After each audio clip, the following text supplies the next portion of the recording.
and I both share a background in national security, so I understand where he's coming from. So some of the background that I bring into this is looking at it from kind of a more modern take on national security, which has a lot to do with the environment and our social stability in our institutions. That said, in my presentation, I want to talk about AI and the corporate social responsibility. It's not all negative. There's a lot of positive. I promise. So first things first, to understand where we are today. Today, we find ourselves in the fourth industrial revolution. This is a fascinating and very exciting industrial revolution. It is unlike any of the previous ones because we have far more technology than we've ever had before, and they are converging together. One of the biggest drivers of the convergence is artificial intelligence. So think artificial intelligence and robotics. Think artificial intelligence and synthetic biology. And so it force multiplies and it creates a plethora of opportunity. But with that, we need to think about the UN Sustainable Development Goals. This was created by the UN in 2015, and the idea was around the year 2030, although many of these are important well after 2030. 2030 is an important marker because it's deemed that this decade is the decade that we have to make a difference in many of the key environmental issues that plague our planet. And so I want to shed light on our corporate social responsibility through the lens of the UN Sustainable Development Goals. I'm going to talk about it with three categories. So we're going to talk about the very familiar ESG kind of reporting mechanism. And we're going to look at what I call the AI duty of care stack, because everything is a stack these days. So we're going to talk about the environment. I hope you'll learn some new things that you didn't know before. Talk about the social aspect and the governance aspect. And some of these things will intertwine with national security. So first things first, the environment. I don't know if you know, raise your hands, how many people know that to create AI, a lot of water is needed and is consumed? So a lot of people in the room. This is wonderful. How many of you also know that we live in a very water scarce environment and that 2 to 3 billion people right now live in a state of water shortage? Fewer people. This is actually very serious because water is needed for everything. It is needed to make our clothes. It is needed to make our cars. It is needed to make our food. And it is also important for us to live. But actually, out of all the water in the world, only 3% is fresh water. And so it is a very limited resource, and this is a map that kind of shows the water shortages that we're experiencing, and this is only going to get worse. And so when we think about the environmental aspect of artificial intelligence, we do need to think about how we are impacting the environment. So ChatGPT, which is the darling of today, uses a tremendous amount of water, and it's really the data centers. So it's not just artificial intelligence.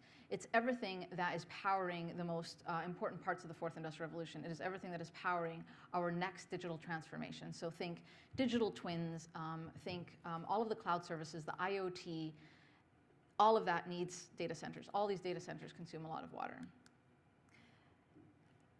In fact, in one day, this is how many gallons a data center can use. Now, this might not mean much, but if you put it in the perspective of number of homes, it does seem quite a bit. So in terms of the UN Sustainable Development Goals, water is a key one, and another one is industry, innovation, and infrastructure. There's an amazing opportunity to be more innovative in how we manage our data centers and the energy that those data centers need.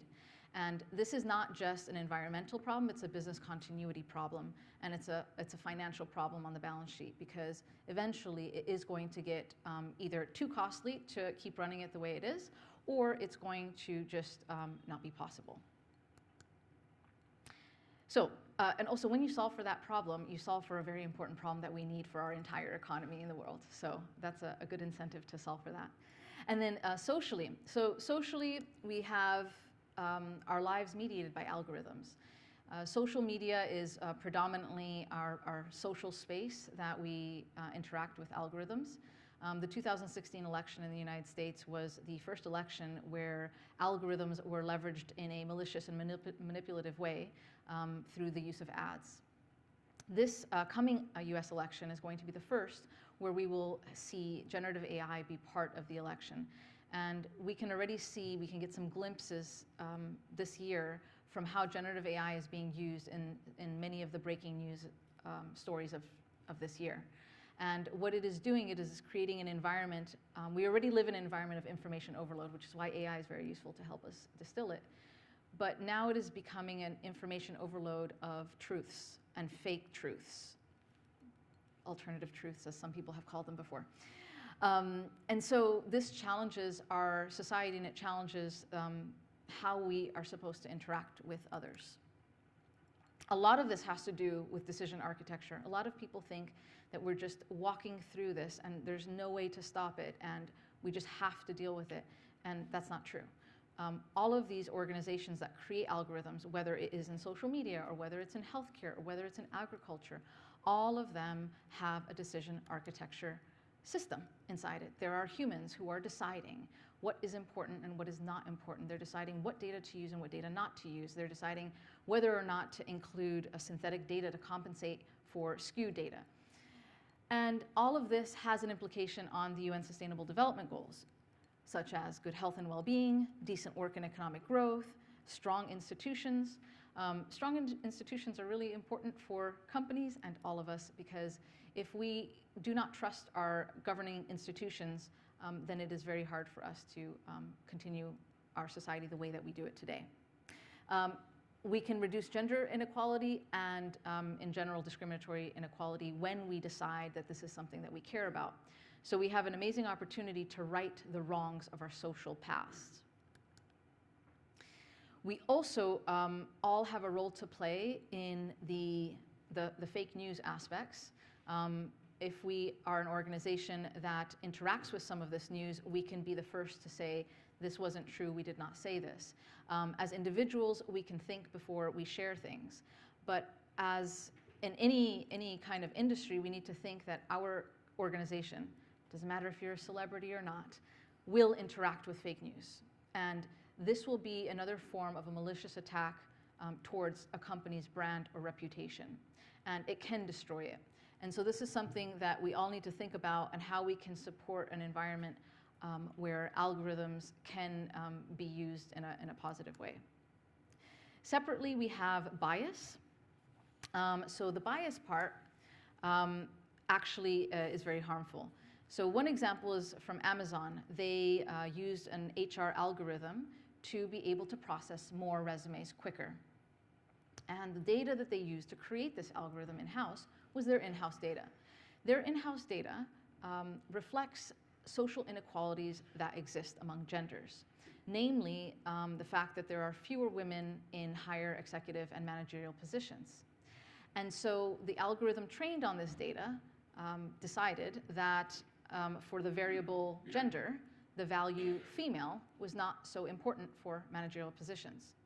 And so the female candidates were weeded out by the algorithm before a human could see the selected resumes. They caught on to this and discontinued using this algorithm. However, there are many use cases where discriminatory algorithms exist and continue to pervade businesses and society. So when we think about this, we have a role to play in the algorithms we create, in the decision infrastructure we create. And we can help reduce gender inequality, amazing opportunity, help reduce inequalities, but also create an opportunity for decent work. There are so many biases. You might say, well, yeah, I'm on board with that. I really like that. There are many, many biases out there. And it's hard to understand all of our biases, but what we can do is we can audit them. We can deliberately say, if you're a manager and somebody is bringing an algorithm into the organization, and you can just say, has that algorithm been audited for biases? You can ask a third-party supplier about that. If you are creating them yourself, you could do an internal audit on that. So the last one is governance. Keith talked about how there are going to be fewer jobs because AI is taking a lot of jobs and tasks. So there are two kind of main sides to this debate. There are some people who say that no, history has always shown that new technologies bring new jobs. If we think back 20 years ago, there were no social media managers or TikTok marketing people, but they are today, and there are full-time jobs, and there are even entire companies and agencies that only focus on marketing on social media. And social media is something new. And so in that sense, they say it's going to just be like that. We're going to have new jobs, and new tech is just going to bring new jobs and take out the old. Another example is cars. When cars came about, eventually people who managed horses and the infrastructure around horses had to find a different job. And that was a bit tumultuous, but eventually we all moved forward. Our lives are better for it. The other bucket, the other side is, yeah, but this time it's different. Yuval Harari is one of those people who is in that camp. And he says that all that will be left is meaningless jobs, because none of the jobs that were replaced by technology before were actually intelligent tasks. I am of the perspective that there will be more jobs, and just because we can't imagine it, it doesn't mean that it won't happen. And I do think that we need to, in this transition, which I do think will be tumultuous as we all have to learn and relearn and unlearn the past, we need to think about how we can manage our organizations in this way. And I do have a positive example for you. So AT&T in 2008 said, they're a telecommunications company in the US. They said, we're looking to the future. We want to be relevant in the future. And another graphic Keith showed us about the companies in 2009 versus the ones of today. You can see a shift, and it's a very competitive and dynamic business environment. And so they wanted to be relevant in the future, and they said, okay, well, what do we need to be relevant? And well, we're going to need new digital technologies, and we need to upskill, and there's like the spatial computing world and all of these things that we need to be ready for.